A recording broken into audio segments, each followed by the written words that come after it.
Hey everyone, it's Zinnia here, and today I wanted to show you how to make a character designer game on the phone. By the end of this video, you'll be able to make your own game like this one. So yeah, let's get started. So first, let's create our character and the various items that the player will be able to put together. And there are multiple ways you could create your character. You could draw your character with all the elements that you'll want it to have, like hat, accessories, things like that. And then you could break them up into different sprites to be dragged around. Or you could upload multiple sprites to be the different elements. That's what I'm gonna do. I drew these in a pixel art maker, so I'm gonna upload these. Or if you wanna use the pieces of art that I made, I will put a link to download them in the description. So I'll just upload all these sprites. Okay, so we've got our items, but they're a little all over the place. So step 2, let's arrange everything the way we want it to be in our game. So I'll drag the character over here, and all of my sprites look a bit too big for the screen size. So how about I will say when the play button is pressed, I'll set the character's size to something a little smaller, like let me try 80%, and I'll give all the other sprites that same code too so they match with the player. So now when I press the play button, everything looks like a pretty good size, but these items are sort of all over the place. So you can arrange them in the sort of wherever you want the wardrobe area to be. So maybe I'll put the shirts up here and the headphones can be here. Okay, so that's looking a lot better. So we have all of our game arranged.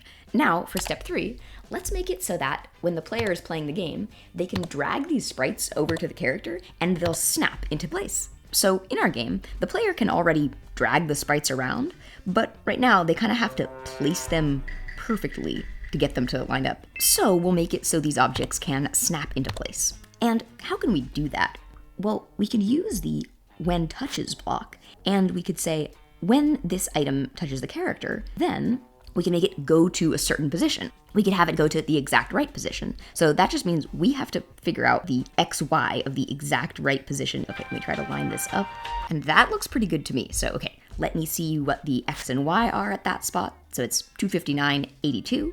I'll have it go there at lightning speed when this sprite touches the character. So now let's try it out. Let's say I'm playing the game and I put the sprite over here, and it just snaps into place on the character. And if I drag it away from the character, it'll just go wherever because now it's not touching the character. But if I have it run into the character again, it'll just snap into place. There we go. We could also drag out a play sound block and make them play a sound when they snap. I'll just give this same code to all the other sprites and figure out where they should go to. And now all of the items can just snap into place.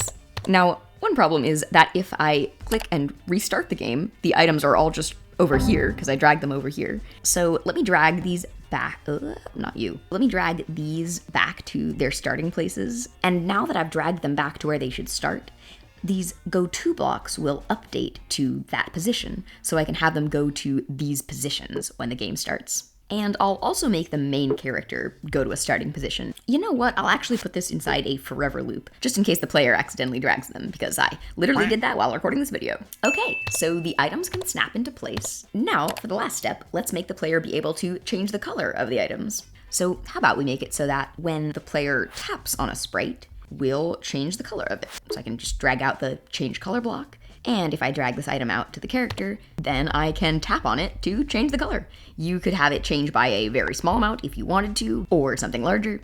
I can make this play a sound effect too. And I can copy script and copy the script to all the other clothing sprites. And so now in my game, I can drag out all these items and change the color of any of them. And by adding items like this, that's how you can make a character designer game. So yeah, that's what I wanted to show you today. I hope you have fun adding whatever you want to your games or designing the character or the items however you want. And I'll see you in the next video.